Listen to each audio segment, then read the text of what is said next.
ہے کوئی بخشش مانگنے والا تاکہ اسے بخش دیا جائے؟ ہے کوئی معافی طلب کرنے والا تاکہ اسے معاف کر دیا جائے؟ ہے کوئی توبہ قبول کرنے والا تاکہ اس کی توبہ کو قبول کیا جائے؟ لیکن فرشتے صبح صادق سے لے کر طلوع آفتاب تک رمضان المبارک کی جب پہلی رات آتی ہے یہ اعلان کرتے ہیں، رب انہیں حکم دیتا ہے اے ایمان والو رمضان المبارک کا احترام کرو۔ سامعین محترم، ایک عیسائی نے اپنے بیٹے کو دیکھا رمضان المبارک میں، وہ بازار میں کھڑا ہو کر پانی پی رہا ہے، مشروبات پی رہا ہے۔ اس عیسائی نے، اس یہودی نے اپنے بیٹے کو تھپڑ لگا دی اور کہا تمہیں شرم نہیں آتی؟ مسلمانوں کا رمضان آ چکا ہے۔ لیکن اس یہودی نے، اس عیسائی نے جیسے اپنے بیٹے کو تھپڑ لگائی، اس کے دل کے اندر رب کا خوف آیا۔ اس نے کہا مسلمانوں کا رمضان آ چکا ہے، وہ روزہ رکھتے ہیں، اللہ کے وحدانیت کا اعلان کرتے ہیں، وہ دین کا روزہ رکھتے ہیں، آپ کو شرم نہیں آتی؟ جیسے اس عیسائی نے یہ کام کیا تو جب وہ فوت ہوا، کسی مسلمان بھائی کے خواب میں آیا اور کہا کہ اس مسلمان نے کہ تم تو عیسائی تھے، یہودی تھے، تم کیسے جنت میں آ گئے ہو؟ فرمایا میں نے مسلمانوں کے رمضان کا احترام کیا، اپنے بیٹے کو بھی احترام کرنے کا حکم دیا، اس لیے رب نے مجھے جنت عطا کر دی ہے۔ آج ہم تو دیکھیں بازاروں کے اندر ہر طرح کی مشروبات پی رہے ہیں، روزے دار کا احترام نہیں ہے۔ گھروں کے اندر بھی ہم روزے دار کے سامنے طرح طرح کی چیزیں پی رہے ہیں، ہمارے اندر خوف تو رہا ہے نہیں، رب کی وحدانیت تو ختم ہو چکی ہے، لیکن اس لیے ہم مسلمان آج دین سے غافل ہو چکے ہیں، نماز سے غافل ہو چکے ہیں، ہمارے ایمان سلامت نہیں ہیں۔ ہم مسلمان تو کہلاتے ہیں اپنے آپ کو، لیکن ہمارے ایمان سلامت نہیں رہے۔ اس لیے حضور علیہ الصلوۃ والسلام نے فرمایا کہ رمضان المبارک میں جنت کے تمام دروازے کھول دیے جاتے ہیں، رب کی رحمتیں آواز دیتی ہیں، یا ایھا الانسان، اے بھاگتے ہوئے انسان پلٹ کر آ جا، رب کی رحمتیں آواز دیتی ہیں، ما غرک بربک الکریم، تو نے اپنے آپ کو کس طرح غرور میں پیش کر دیا، تکبر میں پیش کر دیا، تیرا رب کریم ہے۔ یارو رب کی رحمتیں رمضان میں آواز دیتی ہیں۔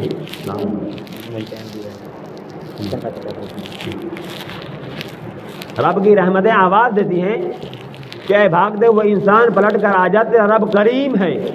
لیکن فرشتے بھی اعلان کرتے ہیں اور رمضان المبارک میں شیطان کو زنجیروں سے جکڑ دیا جاتا ہے۔ سامعین محترم، اس بابرکت مہینے کے اندر آخری عشر جو ہے رمضان المبارک کا جب آتا ہے، اس میں طاق راتیں ہیں، 21 رمضان المبارک کی رات، 23 رمضان المبارک کی رات، 25 رمضان المبارک کی رات، 27 رمضان المبارک کی رات اور 29 رمضان المبارک کی رات۔ حضور علیہ الصلوۃ والسلام نے فرمایا ان طاق راتوں میں تم لیلۃ القدر کو پاؤ گے، شب قدر، انا انزلناہ فی لیلۃ القدر۔ فرمایا ہم نے رمضان المبارک کے اس بابرکت مہینے میں قرآن کریم کو لیلۃ القدر کی رات کو عطا کیا۔ انا انزلناہ، ہم نے قرآن کو نازل کیا، انا انزلناہ فی لیلۃ القدر، لیلۃ القدر کی رات کو عظمتوں والا بنایا۔ وما ادراک ما لیلۃ القدر، آپ کیا سمجھے کہ قدر والی رات کیا ہے؟ لیلۃ القدر خیر من الف شہر، فرمایا لیلۃ القدر جو ہے وہ 1000 مہینوں سے افضل ہے۔ حضور علیہ السلام نے فرمایا 1000 مہینوں سے لیلۃ القدر کی رات افضل ہے، اور یہ قرآن بھی کہہ رہا ہے، رب کا فرمان بھی کہہ رہا ہے لیلۃ القدر خیر من الف شہر، اور لیلۃ القدر کی رات ہے وہ کون سی ہے؟ حضور نے فرمایا وہ 27 رمضان المبارک کی رات ہے۔ خاص طور پہ اس رات کو وعید ہے جس بندہ مومن نے ایک گھڑی، ایک لمحہ قدر والی رات بیٹھ کر اللہ کے حضور پیش ہوا، رب کی رحمت کی طرف آ گیا، تو فرمایا اس کے 1000 مہینوں کی عبادت سے بہتر ہے۔ اس لیے فرمایا لیلۃ القدر خیر من الف شہر، قدر والی جو رات ہے شب قدر وہ 1000 مہینوں سے افضل ہے۔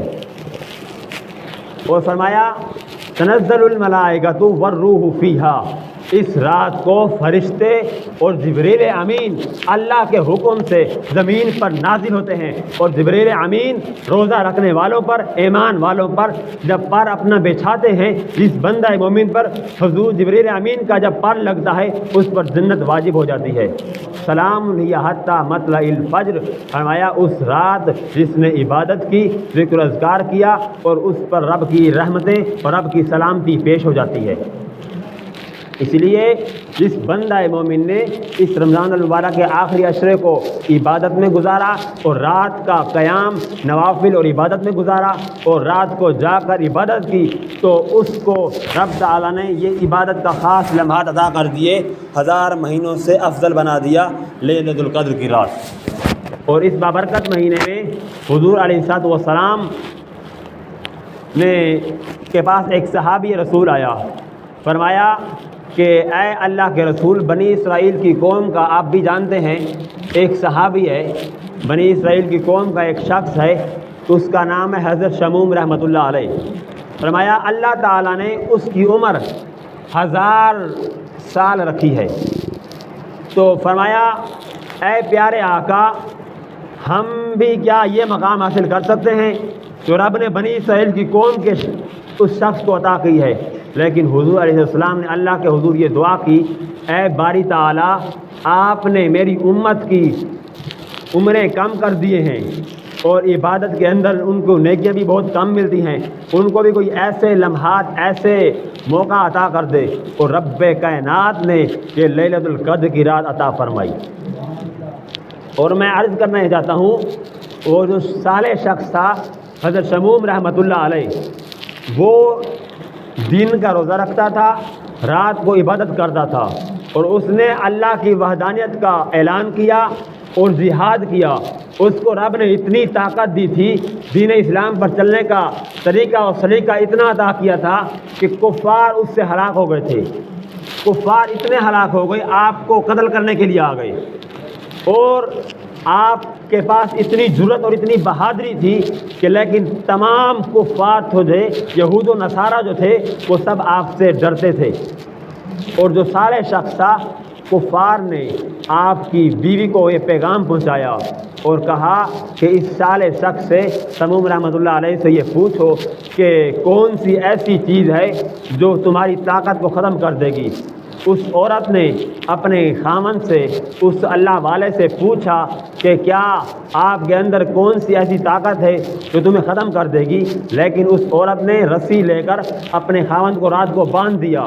اس شموم رحمۃ اللہ علیہ کو آپ نے جسم کو تھوڑا سا ایسے ہلایا تو رسیاں ٹوٹ گئی، اور کفار نے، یہود و نصارہ نے زنجیر بھیجا۔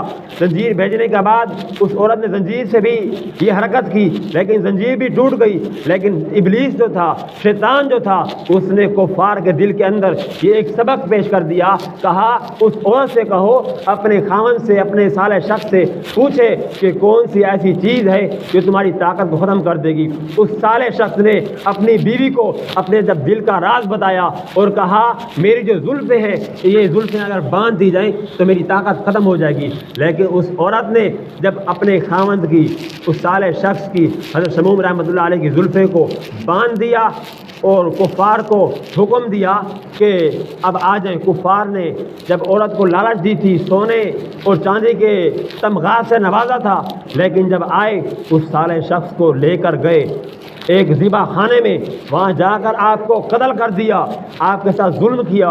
اس صالح شخص نے یارو رب کی بارگاہ میں جب ہاتھ اٹھائے نا اور دعا کی، اور پورے کفار ہلاک ہو گئے، اور آپ نے اس صالح شخص کو دوبارہ وہی طاقت عطا کر دی جو طاقت رب نے پہلے عطا کر دی تھی۔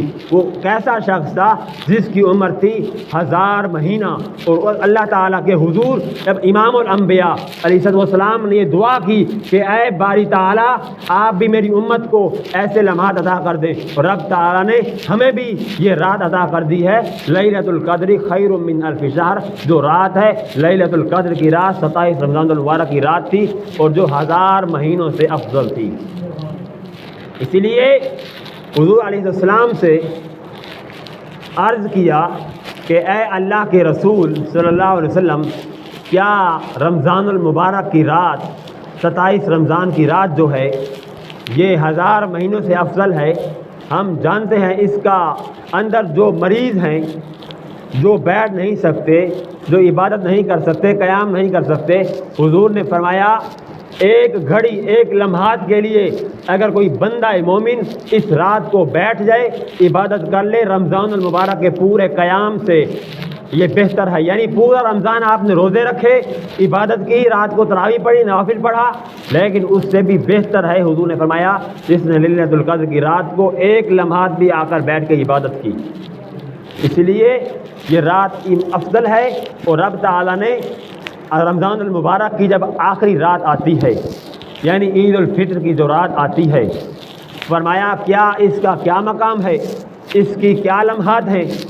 اللہ کے محبوب علیہ السلام سے لوگوں نے جب یہ پوچھا تو فرمایا جب مزدور مزدوری کرتا ہے، شام کو اس کی مکمل مزدوری مل جاتی ہے، اسی طرح جو رمضان المبارک کے مہینہ میں عبادت کرتا ہے، ذکر و اذکار کرتا ہے، ماہ صیام کا احترام کرتا ہے، اس کو عید الفطر کی رات کو اس کے تمام گناہ معاف کر دیے جاتے ہیں اور اس کو پوری مزدوری مل جاتی ہے۔ اس لیے جنہوں نے رمضان کا قیام نوافل میں رکھا، اپنے آپ کو عبادت میں، ذکر و اذکار میں کیا، اور وہ تو خوش نصیب ہیں، وہ تو ایمان والے ہیں، اس کے رب تعالیٰ نے تمام گناہ ان لوگوں کے معاف کر دیے ہیں۔ ہمیں جس بندہ مومن نے ایمان کے ساتھ محاسبہ کرتے ہوئے رمضان المبارک کے روزے رکھے، اس کے تمام گناہ معاف کر دیے جاتے ہیں۔ اور جس بندہ مومن نے رمضان المبارک میں فرمایا روزے دار کا روزہ افطار کرائے یا سیر کرائے، ضروری نہیں کہ اس کا پیٹ بھر کر کھانا کھلایا جائے، فرمایا ایک کھجور پیش کی جائے یا ایک دودھ کا گلاس پیش کیا جائے یا ایک پانی کا گلاس بھی روزے دار کو پیش کیا جائے، جس طرح روزے دار کو ثواب ملے گا اسی طرح روزہ افطار اور سیر کرانے والے کو یہ ثواب ملے گا۔ اور فرمایا رمضان المبارک میں افطار کے وقت روزانہ کی بنیاد پر شام کو جب روزہ افطار کرنے کا وقت آتا ہے، نماز مغرب کا وقت آتا ہے، رب تعالیٰ 10 لاکھ گناہ گاروں کو دوزخ سے نکال کر جنت میں داخل کرتا ہے روزانہ کی بنیاد پر رمضان المبارک میں۔ جو لوگ ایمان والے رمضان میں اللہ کے حضور پیش ہو جاتے ہیں، اس دنیا فانی سے چلے جاتے ہیں، وہ تو ایمان والے ہیں، وہ تو جنتی ہیں۔ جنہوں نے ان کا جنازہ پڑھا، ذکر و اذکار کیا، وہ بھی جنتی ہیں، ایمان والے ہیں۔ اس لیے 10 لاکھ گناہ گاروں کو رمضان المبارک میں افطار کے وقت، نماز مغرب کے وقت رب تعالیٰ جنت میں داخل کرتا ہے دوزخ سے نکال کر۔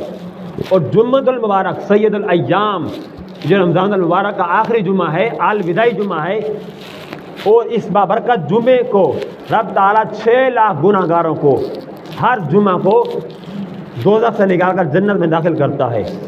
کتنے خوش نصیب لوگ ہیں جو جمعۃ المبارک والے دن درود شریف کثرت سے پڑھتے ہیں، ذکر و اذکار کرتے ہیں، وہ ایمان والے ہیں۔